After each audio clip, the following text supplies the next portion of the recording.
এই যে গরুর গোশত 800 টাকা কেজি, এটা কোনো কথা হলো? রমজানের মধ্যে আমরা রোজা থেকে কি না খেয়ে থাকবো?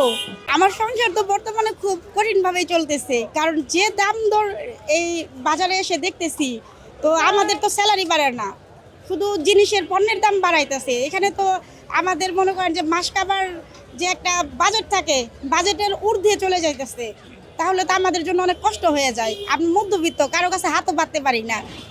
যারা নিম্ন শ্রেণীর তারা হাত পেতে খেতে পারে, তো আমাদেরকে কে দেখবে? আমাদেরকে তো দেখার মতন কেউ নাই। আর রমজান মাসে তো গত বছরে কিন্তু অনেক কম ছিল, তো তখন তো সরকার ছিল না। আর এখন সরকার আসার পরে রমজানে মানে অনেক আগুন লেগে গেছে বাজারে। এই যে গরুর গোশত 800 টাকা কেজি, এটা কোনো কথা হলো? তা আমরা তো বিভিন্ন শপেই তো এর থেকে কম।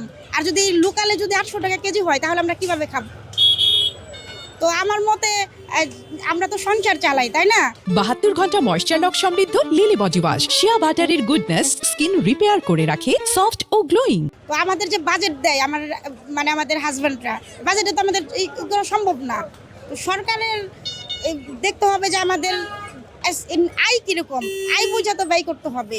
কথা দিয়ে তো কথা রাখার কোনো আমি দেখতেছি না, কোনো তাদের পদক্ষেপ দেখতেছি না।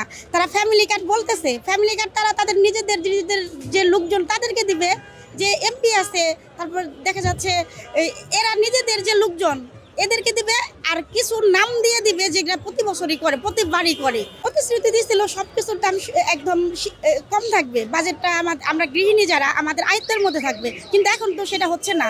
এখন তো আমাদের যে মাসের যে একটা থাকে, ধারণা থাকে, তার বাইরে চলে যাচ্ছে। তো আমরা কিভাবে চলবো? আর এই রমজানের মধ্যে আমরা রোজা থেকে কি না খেয়ে থাকবো? এটা তো হলো না। লেবু, খেজুর, তারপর শসা, তারপর হচ্ছে প্রত্যেকটা পণ্য একদম সবজির থেকে, কাঁচা সবজির থেকে একদম আপনার মাছ গোশত, তারপর হচ্ছে শুকনা খাবার, সব কিছুরই দাম বাড়তি। এটা হলো না। সরকার কি করলো? কিছুই করে নাই আমাদের জন্য, আমাদেরকে মরার ব্যবস্থা করে দিচ্ছে আরো।